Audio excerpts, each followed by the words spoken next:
आज की challenge day में बात करने वाले दोस्तों फ़ियर के बारे में जो मैंने आज लाइव मार्केट में काफ़ी दिनों के बाद ये महसूस किया हूँ फ़ियर के लिए। फ़ियर क्या होता है मैं आपको बताता हूँ। फ़ियर ये होता है एक डर, डर जो होता है आपके मन में बढ़ जाता है जैसे कि आप एक ट्रेड लिए हो। आपका ट्रेड यदि आपके डायरेक्शन में चल रहा है और थोड़ा-सा भी रिवर्सल होता है तो आप उस ट्रेड में डर जाते हो। और ये डरना भी स्वाभाविक बात है, डरना भी चाहिए। थोड़ा-सा रिवर्सल हो तो डरना एक इम्पोर्टेंट काम ज़रूर है। लेकिन दोस्तों ये हमारे माइंड के साथ खेलते हैं इस केस में, तो इस केस से हम कैसे लड़ें? फ़ियर से हम कैसे छुटकारा पाएँ? तो आज हम लाइव मार्केट में जो मैंने एक्सपीरियंस गेन किया है, वो आपके साथ शेयर करने वाला हूँ। फ़ियर को किस तरीके से हम कंट्रोल करें और नेक्स्ट टाइम ऐसा ट्रेड जब बने तो मैं विदाउट फ़ियर से मैं ट्रेड करूँगा और बिना किसी फ़ियर का। ठीक है? तो हम सबसे पहले स्टार्ट करते हैं आज का ऑर्डर बुक के साथ मैंने जो ट्रेड एग्ज़ीक्यूट किया था। मैंने जो ऑर्डर बुक ट्रेड लिया था उसका मैं आपको एनालिसिस करके बताता हूँ। पहला ट्रेड दोस्तों मैंने 9.46 पे लिया था और ये 80 रुपए 55 पैसे पे लिया था। उसको मैंने 9.53 में सेल कर दिया।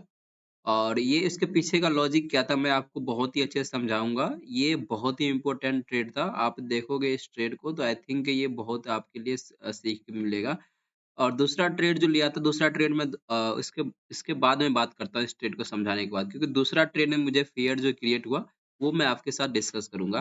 पहला ट्रेड मैं आपके साथ शेयर करता हूँ।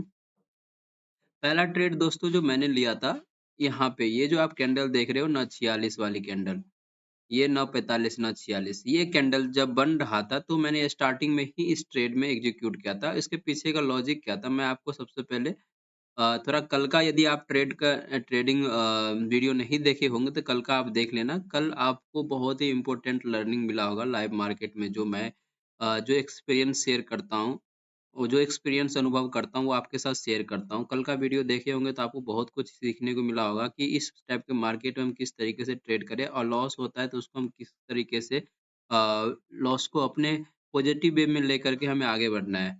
चाहे प्रॉफ़िट हो लॉस हो दोस्तों साइकोलॉजी माइंडसेट जो है ना डिस्टर्ब नहीं होना चाहिए। तो आज मैंने जो ट्रेड लिया था आज की मार्केट की बात करो तो देखोगे तो ये मेरा 25,800 एक रेजिस्टेंस लेवल था और जो मेरा जो सपोर्ट था ये ऐसा और इसके बाद जो नेक्स्ट सपोर्ट था 25 से 600 ये रहा। मैं थोड़ा इसको और ज़ूम इन कर देता हूँ तो आपको और भी क्लियर होगा। ये देख सकते हो आप, है ना? तो आज जो मैंने यहाँ पे ट्रेड लिया था, इसके पीछे का सिंपल एंड क्लियर लॉजिक था। यदि आप समझोगे ट्रेड को, प्राइस एक्शन को, तो मार्केट एक यहाँ पे एक जो सपोर्ट लिया था, मैं इस सपोर्ट का वेट कर रहा था। मार्केट इस सपोर्ट को ब्रेक करेगा, तो मैं इसके नीचे जाएगा, तो मैं ट्रेड एग्जीक्यूट करूँगा। तो लेकिन मार्केट स्टार्टिंग में जब ओपन होता है, तो ये देखोगे यहाँ पे बायर ने कोशिश किया था लेके जाने का, लेकिन सेलर उसी कैंडल में आके और यहाँ पे एक काफ़ी अच्छा प्राइस एक्शन बनाया। ये जो आप देख रहे हो, ये सपोर्ट ज़ोन ये जो मार्केट ने यहाँ पे छोटा-सा एक सपोर्ट लिया था, एक कल के क्लोजिंग के पास, उसके नीचे इसने जब क्लोजिंग दिया, तो मैं इस लेवल का वेट कर रहा था। इसके नीचे मार्केट क्लोजिंग दे तो मैं ट्रेड लूँगा। लेकिन मैं जो ट्रेड एग्ज़ीक्यूट किया था इस कैंडल पे इसलिए क्योंकि देखोगे मार्केट जो है यहाँ पे 50 पॉइंट की गिरावट दे दिया था और ऑब्वियसली बात है जब 50 पॉइंट की गिरावट दे देता है, तो निफ्टी 50 में उसके बाद थोड़ा-सा रिटेस्ट होता है, मतलब थोड़ा-सा ऊपर जाता है, फिर उसके बाद मार्केट एक मूवमेंट देता है। तो इसी बिहाफ़ पे मैंने यहाँ पे एक ट्रेड लिया था और सिंपल ट्रेड इसलिए था क्योंकि इसमें बहुत छोटा एसएल था मतलब बात किया जाए तो आप बोलोगे 100 डेढ़ सौ रुपए का एसएल था बस इस ट्रेड में। 100 डेढ़ सौ के इसलिए क्योंकि मैं जो ट्रेड एग्ज़ीक्यूट किया था इस कैंडल के हाई मेरे लिए एसएल था और इसी कैंडल पे बनते समय ही मैंने ट्रेड एग्ज़ीक्यूट कर लिया और ट्रेड लेते ही मेरे डायरेक्शन में काफ़ी अच्छे मोमेंट दिए थे। वन वे मोमेंट गया था लेकिन मैंने जो प्रॉफ़िट 4 ही पॉइंट इसलिए बुक कर पाया क्योंकि मैं दोस्तों ये इस तरीके से जब बनता है, जब प्रॉफ़िट आपका जाता है आपके डायरेक्शन में तो हमें थोड़ा वेट करना चाहिए क्योंकि जब मार्केट इस लेवल को और इसके सब इम्पोर्टेंट सपोर्ट को यदि ब्रेक किया जो मार्केट काफ़ी टाइम तक इसने यहाँ पे ट्रेड कर रहा था, तो इसको ब्रेक करता है और इसके नीचे क्लोज भी देता है, तो उसके बाद मार्केट में एक थोड़ा-सा ग्रीन कैंडल बन के फिर नीचे आता है मार्केट। लेकिन उसी कैंडल में हो सके अगले कैंडल में भी आ जाता है, मान लो इसी कैंडल में भी नीचे आता है। और मेरा जो था पहला टारगेट, ये थोड़ा 10-15 पॉइंट और नीचे आता, यानी कि इस लेवल के आस-पास 662 के आस-पास ये रिटर्न हो गया था कहाँ से 6 से 686 के आस-पास यानी 662 यानी 10-15 पॉइंट और नीचे आता, तो मुझे मेरा टारगेट मिल जाता। मैं आपको चार्ट दिखाता हूँ, चार्ट का प्रीमियम देखोगे तो आपको और अच्छे से समझ में आएगा। ये देखो दोस्तों, ये रहा 946 का कैंडल, कहाँ गया 750 का पी, 946, 10, 950, एक सेकेंड, ऑर्डर बुक देखते हैं दोस्तों, ये रहा 750 का पी, 946 में मैंने ट्रेड लिया था, ओके 946,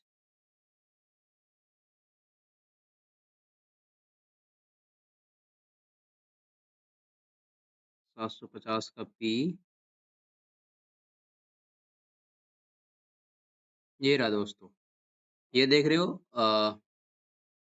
4 नवंबर वाला 750 का पी आपको दिख रहा है। और मैंने जो ट्रेड एग्जीक्यूट किया था 946 का कैंडल, ये रहा। आप यदि गौर किए होंगे तो ये रहा आपका 946 का कैंडल।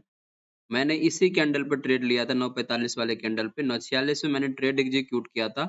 और इसमें मेरा एसएल बहुत छोटा था, 4-5 पॉइंट का था, तो मतलब मेरे को डर नहीं था बिल्कुल भी नहीं। और इसी डायरेक्शन में देख सकते हो, ये कम से कम 12-15 पॉइंट का मूवमेंट दिया था। 80 पे मैंने बाय किया था तो 100 नहीं 96 के आसपास गया था। यदि थोड़ा और एक बड़ा कैंडल बन जाता यहाँ पे, छोटा सा ही कैंडल बन जाता, तो मैं जो टारगेट जो मेरा था वो कम से कम 110-15 का था। तो ये मेरे को अच्छा खासा एक प्रॉफ़िट देके जाता। लेकिन जब रिवर्सल होने लगा नेक्स्ट कैंडल पे, तो मैंने अपना पोज़ीशन एग्ज़ीक्यूट कर दिया, क्योंकि आज एक्सपायरी था दोस्तों, मार्केट का कोई भरोसा नहीं, यदि आपके अपोज़िट डायरेक्शन में चल गया तो ज़ीरो भी कर देगा। फिर मैंने दोस्तों यहाँ पे जो सेकंड ट्रेड बाय किया था, आपने देख लिया मैंने पोज़ीशन क्यों कट किया, क्योंकि जब ट्रेलिंग एसएल आपका इम्पोर्टेंट होता है। ट्रेलिंग एसएल कहने का मतलब, जब आप ट्रेड लेते हो तो आपके लिए एक आपके डायरेक्शन में मार्केट मूव दे दे, तो उस ट्रेड में कम कोशिश करो कि लॉस हम ना बुक करें। तभी आप अच्छे प्रॉफिटेबल रहोगे। ये भी रूल आज से मैं ऐड कर रहा हूँ, क्योंकि मैक्सिमम ट्रेड में मेरे को साथ ऐसा होता है, लेकिन अब से नहीं होगा ऐसा। मेरे डायरेक्शन में यदि मूव दे दे मार्केट, तो मैं प्रॉफिट में ही क्लोज करूंगा, भले मार्केट हमारे अपोजिट क्यों ना चले जाए। उसके बाद दोस्तों दूसरा ट्रेड मैंने एक लॉन्ग टर्म के लिए हिसाब से मैंने सोचा, 11 नवंबर वाला, मतलब 1 हफ्ते के लिए होल्ड करने के लिए। और वो मैंने ट्रेड लिया था 34 रुपये पे। मैं आपको बताता हूँ इसके पीछे का फियर। फियर इसलिए क्योंकि मैं यहाँ पे देखोगे दोस्तों, 34 रुपये पे लिए थे, तो मतलब ओवरनाइट पोजीशन लेने का मतलब है आपका 1000-1500 का रिस्क लेना पड़ेगा। 1500 से ज्यादा का रिस्क आपको लेना पड़ेगा एक लॉट में। तो कहने का मतलब यहाँ पे मैं 1500 का रिस्क लेता, तो मैं यहाँ पे जो ट्रेड एग्जीक्यूट किया था इस कैंडल के आसपास, 10 बज के कितना मिनट पे मैंने ट्रेड किया था, वो आप दिखाता हूँ मैं आपको। 10 बज के 16 मिनट पे,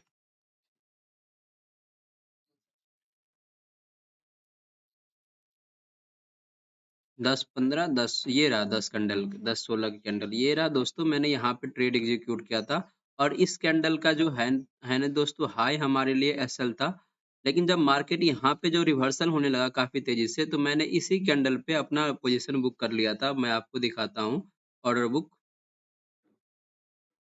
क्योंकि दोस्तों है ना, यहाँ पे 10:58 मैंने एग्जीक्यूट किया था पोजीशन। 10:58 का कैंडल आप देखोगे तो ये रहा 10:58 का कैंडल, ये वाली 10:55, 10:58, नहीं नहीं 10:55, ये वाली कैंडल रहा, सिंपल सी बात किया जाए तो। इस कैंडल में मैंने अपना लॉस बुक कर लिया, क्योंकि यहाँ पे मुझे लॉस बड़ा दिखने के लिए, क्योंकि जब मार्केट यहाँ पे देखोगे, मार्केट इस लेवल को इसने 2 बार यहाँ पे रेजिस्टेंस लिया, और तीसरी बार भी रेजिस्टेंस लिया। लेकिन जब मार्केट इस लेवल को बराबर रेजिस्टेंस ले रहा था, तो मुझे लगा इस लेवल को यदि निकालेगा तो बहुत तेजी से ऊपर जाएगा, क्योंकि जब एक चीज को बार बार मार्केट टच करता है, सपोज दैट मान लो कोई एक पत्थर है, एक बार बार उस पत्थर एक ही जगह पर टच करता है, यानी एक ही लाइन को टच करता है, तो कोशिश करता है तोड़ने का, है ना? यानी आप एग्ज़ाम्पल समझो, ये पत्थर है, या आप एक हथौड़े से मार रहे हो, 1 बार मारे, 2 बार मारे, 3 बार मारे, चौथी बार मारे, और जब ये एक बार में फूटेगा तो बहुत तेज़ी से पूरा टुकड़ा-टुकड़ा हो जाता है ना? तो वैसे ही मार्केट में ये सब बार-बार रेजिस्टेंस ले रहा था, मार्केट इस लेवल को ब्रेक करने का ट्राई कर रहा था, 3 बार कर चुका था। मेरे को भरोसा नहीं था कि इसको ब्रेक करेगा, लेकिन जब इस लेवल का जो कैंडल बनाया यहाँ पे, एक काफ़ी अच्छा एक सपोर्ट बनाया यहाँ पे देखोगे तो, कोई इसको सपोर्ट नहीं बोल सकते हो, लेकिन 652 के पास मार्केट ने आके घूम गया, उसके ऊपर से ही घूम गया। उसके पास से घूमता तो मैं यहाँ पे डरता नहीं, यदि उसके पास से घूमता तो मैं यहाँ पे नहीं डरने वाला था। लेकिन उसके ऊपर से मार्केट जब घूम गया, तो मेरे को लगा कि मार्केट अब इस लेवल को ब्रेक कर देगा, तो मैं आज ही पूरा लॉस कर दूँगा। और यही डर था दोस्तों, इस डर के कारण मैंने आज पोज़ीशन को इसी कैंडल पे कट कर दिया। यदि मैं पोजीशन नहीं कट करता तो वही अभी कितने पे ट्रेड कर रहा है वो आपको चार्ट दिखाता हूँ मैं। ये अभी 43 पे ट्रेड कर रहा था मतलब समझ सकते हो मैंने यहाँ पे जो कैंडल बाय एग्जीक्यूट किया था इसका चार्ट देखोगे तो ये रहा 10.55 10.56 मैंने 29 रुपये के आसपास मैंने कट कर दिया और ये लो लगाया था कितने का? लो लगाया था दोस्तों 26 रुपये के आसपास आप बता सकते हो मतलब मैंने 34 में बाय किया था 26 का लो मतलब 8 पॉइंट का एसएल था समझ लो लेकिन मैंने 8 पॉइंट का एसएल भी नहीं झेल पाया इसलिए नहीं झेल पाया क्योंकि मेरे को यहाँ पे कॉन्फिडेंट नहीं था इस 600 के बीच में था यानी 600 के जोन के बीच में था और कल देखो कल मार्केट यदि इस लेवल के पास टच करके यहाँ पे काफी तेजी से यदि मार्केट गिरता है या फिर यहाँ पे काफी टाइम बिताता है इस लेवल के आसपास मार्केट यदि बराबर टाइम बिताए एक तो मैं यहाँ पे एक ट्रेड एग्जीक्यूट करूंगा लॉन्ग टर्म के हिसाब से जो कि वही रहेगा अच्छा खासा प्रॉफिट दे के जाएगा 25-300 का पी बाकी कल का मार्केट डिपेंड करता है वैसे आज का मैं पोजीशन दिखाऊं आपको तो आप देख सकते हो पहला ट्रेड रिवर्सल होने लगा तो मैंने प्रॉफिट बुक कर लिया दूसरा ट्रेड में मेरे को 400 के आसपास लॉस दे दिया जो मैं यदि वेट करता थोड़ा और लॉस लेता तो मैं अभी अपने डायरेक्शन में रहता लेकिन मार्केट का कोई भरोसा नहीं है दोस्तों इसलिए मैंने अपना पोजीशन कट कर दिया वैसे आज का ट्रेडिंग चैलेंज डे कैसा रहा आप कमेंट बॉक्स में जरूर बताएं